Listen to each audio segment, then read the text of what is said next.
It was an amazing day. My wife and I had taken some of our visiting mainland friends to explore the east side of our beautiful island home.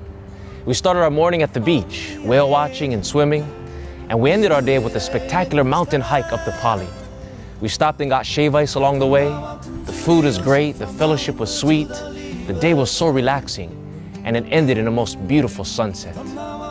I went to bed tired and satisfied, looking forward to a good night's rest, excited for another adventure, this time on the west side.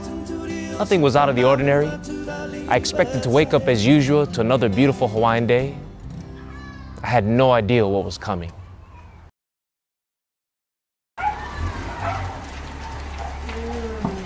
At 3 o'clock that morning, I was rudely awakened by a terrifying scream.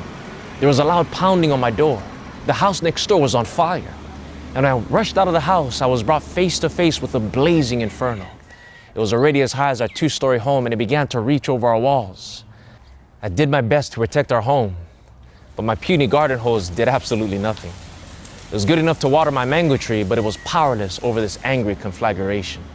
5 minutes later, and the fire had broken our windows and was spreading in our family home. The home that my beloved grandfather built from the foundation up with his own hands. Had we slept just 5 minutes longer, perhaps I wouldn't be here to tell the story.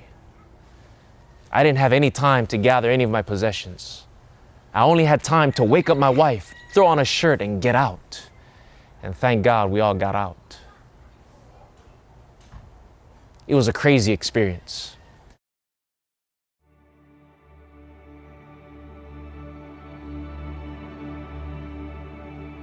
One of the many lessons I learned from this ordeal is that we need to live our lives to the fullest and to live each day as though it's our last, and to be ready always to meet death in peace.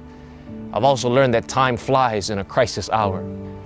You see, just as I only had a few moments to escape the fiery destruction of our home, so too we in this world only have a little bit of time to prepare for the final destruction of planet Earth. The Bible says that the world is passing away and the lust of it, but he that does God's will abide forever. But unfortunately, many are indifferent to the crisis hour we're in. Many are sleeping in carnal security, thinking that they're going to wake up to business as usual. Many are indifferent to the signs of alarm going off all around us. Economic instability, political corruption, moral decay, international unrest, terrorism, and natural disasters increasing in intensity and frequency. All of these are signs that the end is very near. And in these final moments of this earth's history, Jesus is pounding at the door of our hearts. He's trying to wake us up from spiritual sleepiness, and he's pleading with us to get ready for evacuation. You see, friends, we don't have time to be storing up our treasures in a world that will soon be destroyed. We don't have time to waste upon the trivial things of life, things that make no difference in light of eternity. Right now is evacuation time. It is a high time for us to awake out of sleep, for now is our salvation nearer than when we believed. It is time for us to seek the Lord with all our hearts, time to pray like we've never prayed before, time to gather our loved ones at the altar of sacrifice, time to give our hearts to the only one that can save us when this whole world is on fire. You see, just as I only had time to wake up my wife, put on my shirt, and get out of the house, so too we only have time to gather our loved ones and put on the robe of Christ's righteousness and get ready to leave this world of sin. And so today I encourage you to use the last few precious moments in this world to do the most important things in life.